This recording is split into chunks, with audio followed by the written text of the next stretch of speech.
It must be rice. It must be rice.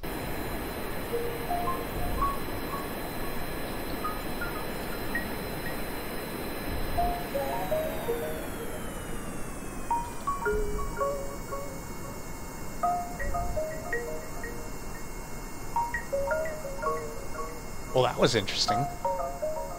Oh, wait, I didn't actually break anything. Nice. Of course, that's Kerbal Crash System, but still.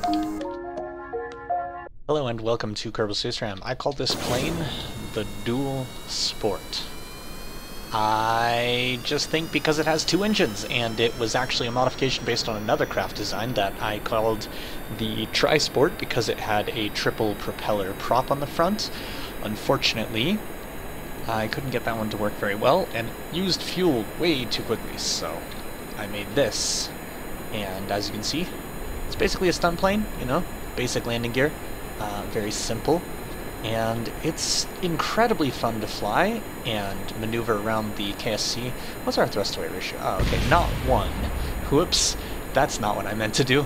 Okay, can we pull out of this? Probably not. Yeah. Oh no, that's gonna end badly. The funny thing is I started recording because I was flying this around the KSC and it was working really well. As in, I was doing all sorts of daring maneuvers that weren't causing any sort of problem.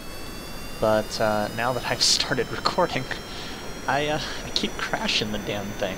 So that kind of sucks. But in any case, I'm gonna go ahead and pull up at 50 meters per second. Yeah, I figured that was might be too soon. Because I pulled up really hard, and this has very narrow landing gear, and wow, that's quite a spin.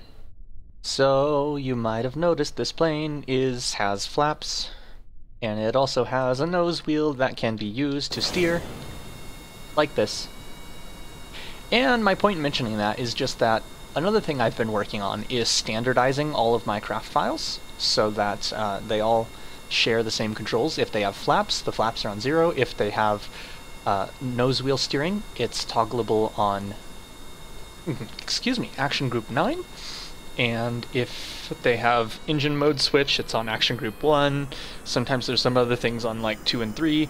I don't remember off the top of my head right now. Like, oh yeah, Panther afterburning engines would be on like 1. And thrust reversers would be on like 1 or 2, and sometimes they have brakes, and the brakes just go on the oops. But there isn't really much else to say about this particular craft design, other than it's just a lot of fun to fly around. And, sorry, I just have to fly over here and demonstrate that the Su-27 from the other video is still there, because that was, what, yesterday? 2 days? I'm losing track of time. It's not July 4th, but it was July 4th very recently, and my brain is stuck in that.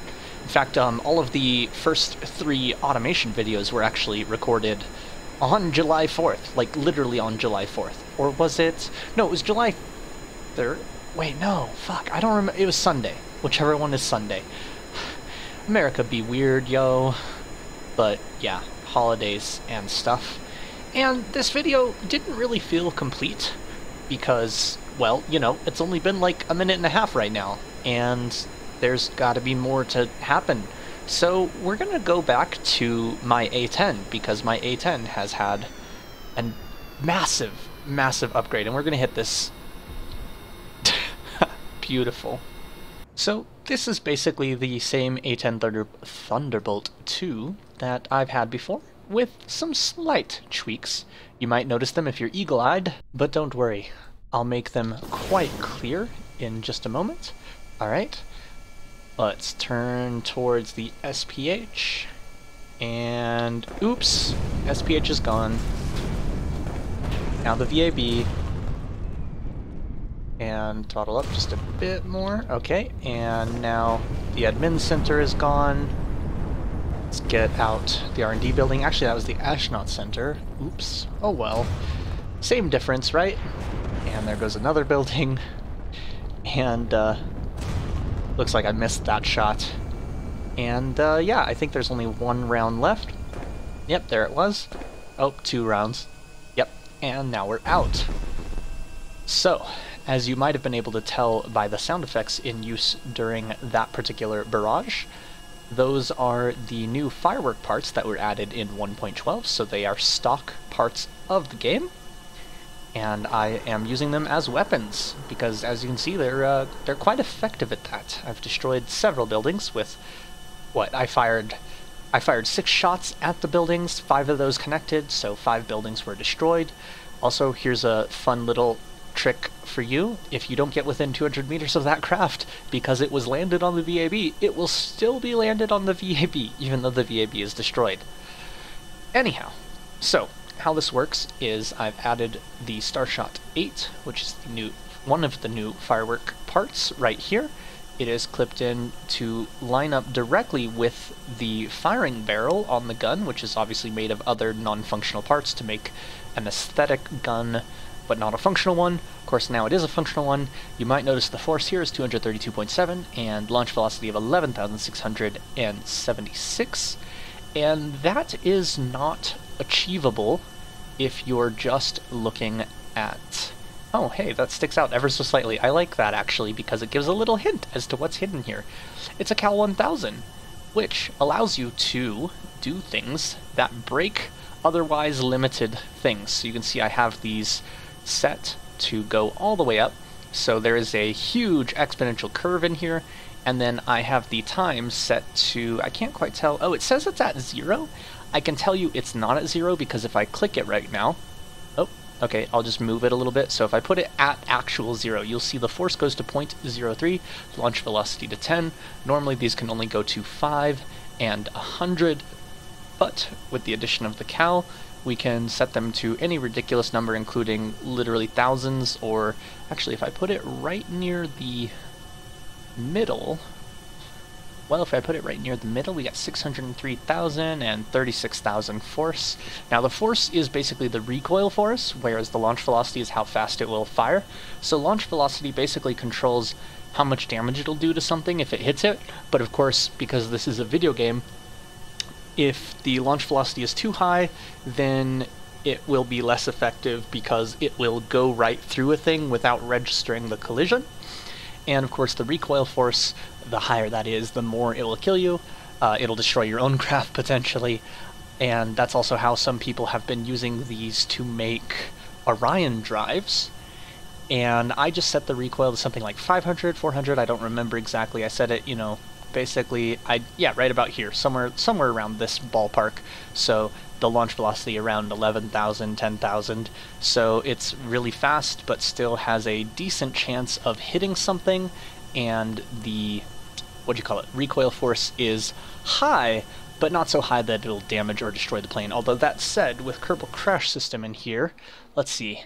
No, these small gear bay damage indicators are here from loading in the craft, because unfortunately Kerbal Crash System has an issue with loading craft where they will bounce on the ground pretty hard and that will destroy landing gear. So there's been a lot of damage done there. I wish I could go ahead and reload this right now, but I can't, unless perhaps if infinite fuel allows you to do stuff like that.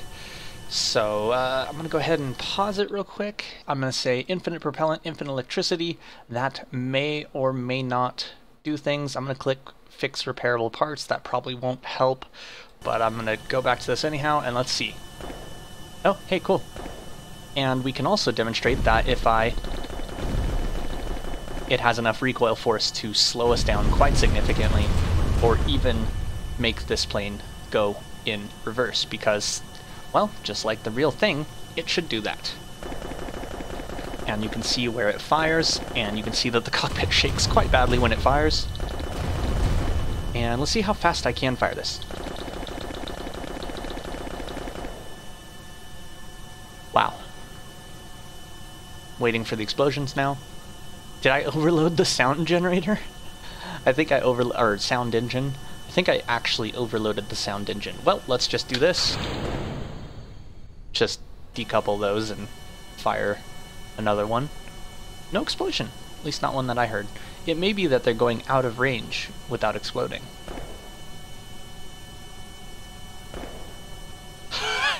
Yeah, that's going pretty far. So maybe if I point it at the ground...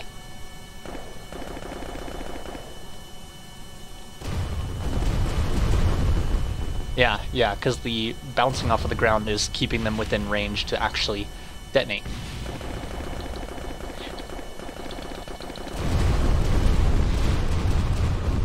Beautiful. Oh, the sound the there we go. Now we have engine sounds back. That is great. So yeah. Oh, you know what? You know what? Okay. Full throttle. Let's put the landing gear out. Let's put the brakes on. Put this... Oh yeah, if I have the brakes on, I can't roll, so we're not going to do that. Okay. Put the flaps out, right? So we're gonna come to a stop while the engines are at full throttle by firing the gun. Okay. Hold up. Okay. Uh-oh.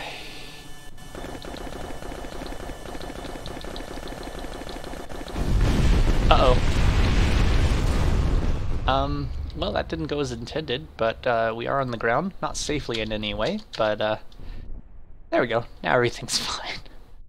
Everything is fine. Just ignore the flying landing gear.